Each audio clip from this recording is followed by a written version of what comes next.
Lucky enough for me, since it is my senior year, I have a late start, so I don't start school until 9:25 a.m. But this isn't usual for most kids, since most public schools, 43%, start before 8 a.m. I don't think most of you will disagree with me, but today I'll be persuading you on why no school should start before 8:30 a.m.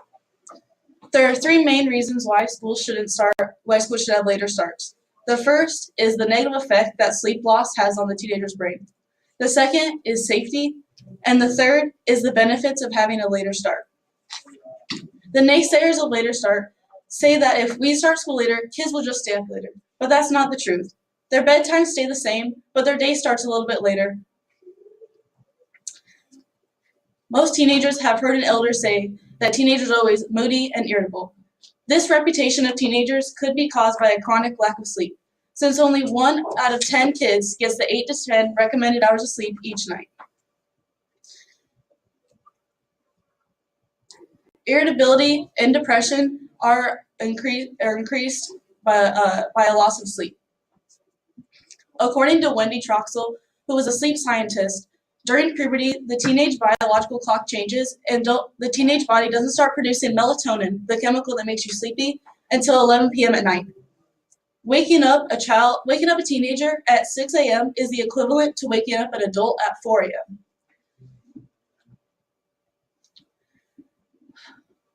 Sleep deprivation also increases things that already skyrocket during adolescence, like substance use, depression, and suicide.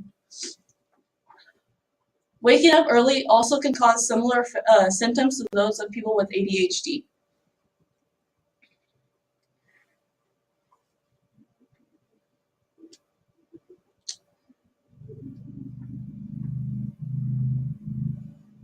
On a study from teens from LA Unified School District found that teens who had sleep problems were 55% more likely to have consumed alcohol in the past month. Other physical problems it can have is obesity, heart disease, and diabetes. With the physical problems in mind, let's move on to the next reason, which is safety. When I had to leave my house at 5:30 in the morning to make it to our 6 a.m. cheer practice most days, I would be a driving zombie. According to the National Highway Traffic Safety Administration, teens and young adults are involved in more than 50% of drowsy driving crashes annually.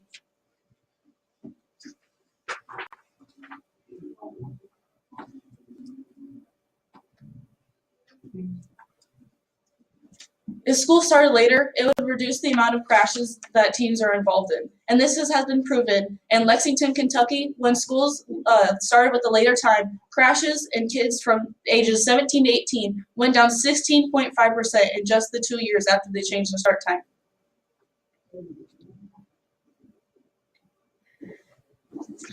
Now that we have talked about the negative effects of sleep loss, we can talk about the benefits of starting school later. Starting school later improves attendance, grades, and how kids do outside of school.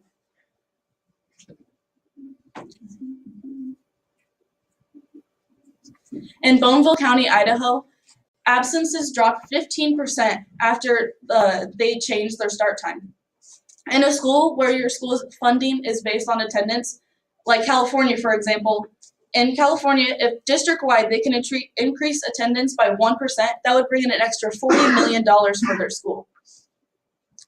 Not only does the attendance get better, but so does the grades. This is shown just by the standardized test scores. On average, the standardized test scores go up 3% in math and English. That would be like going from a mediocre teacher to an outstanding teacher, like Ms. Hannigan, or by dropping the class size dramatically.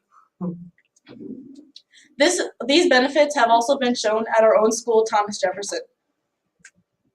According to the CBCSD website, the daily attendance rate has increased, and the amount of kids on track to graduate has increased since the change in the start time.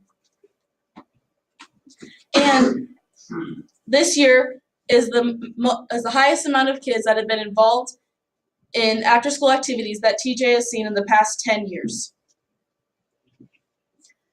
Now let's look back on the 3 points that we went through today. The negative effects that sleep loss has on the teenager's brain, the safety, and the benefits of a later start. With these 3 points in mind, I hope you all agree with me that no school should start earlier than 8:30 a.m.